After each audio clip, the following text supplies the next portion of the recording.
ఈ చిట్టి తల్లి ఇక్కడ ఉంది. ఈ చిట్టి తల్లి ఇలానే 12 years నుంచి నా చుట్టుపక్కలే తిరుగుతూ ఉంటది. హ్యూమన్ టచ్ కావాలి.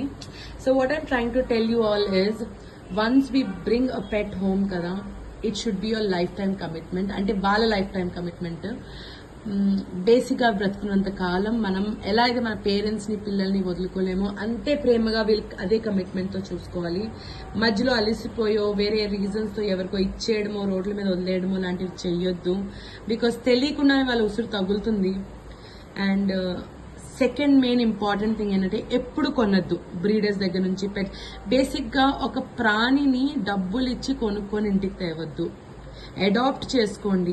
ఇండీస్ కి బ్రీడ్స్ కి ఏం డిఫరెన్స్ లేదు. ఇన్ఫాక్ట్ ఇండీస్ కున్న ఇమ్యూనిటీ కానీ very very less maintenance. So road పైన ఎక్కడైనా ఒక చిన్న పప్పి దొరికింది అనుకోండి, తెచ్చేసుకోండి ఇంటికి. మీరు యానిమల్ లవర్స్ అయితేనే. ఫన్ కి తేవద్దు. ఎందుకంటే తెచ్చుకొని మళ్ళీ ఎవరికో ఇచ్చేయడం లాంటివి చేయొద్దు, రోడ్ల మీద వదిలేయడం లాంటివి చేయొద్దు.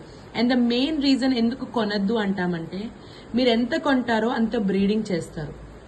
అంత బ్రీడింగ్ చేసినప్పుడు ఫస్ట్ ఆఫ్ ఆల్ మదర్ ని కంప్లీట్ గా యూటిలైజ్ చేసేసుకుంటారు. వాళ్ళు ఇష్టం వచ్చినట్టు అవి బ్రతికినంత కాలం ఒక కన్ఫైన్డ్ ఏరియాలో పెట్టి దాని పిల్లల్ని పెట్టించి దాని లైఫ్ అయితే నాశనం చేస్తారు. దాని పిల్లలు ఏవైతే పుడతాయో ఫస్ట్ 2 కానుపులో బాగానే పుడతాయి. ఆ తర్వాత నుంచి హెల్త్ ఇష్యూస్ తో పుడతాయి పిల్లలు కూడా.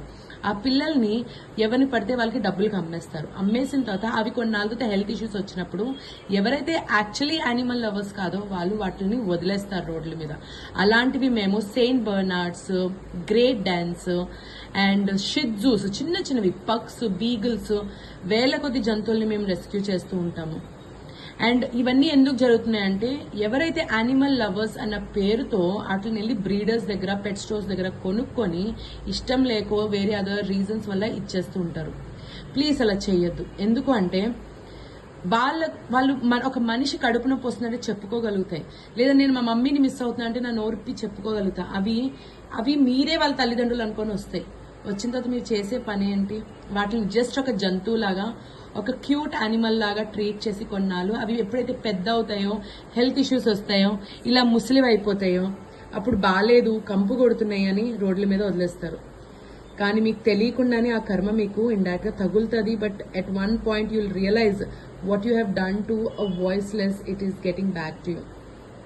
So just like how you don't give up on your parents and children kada, same way when you bring a pet for any reason, whatever reason can be, never ever give up on your pets, because they're your babies. They can never be a gift to someone because they're living beings. Kada Riva, okappudu idi she was my daughter. My dad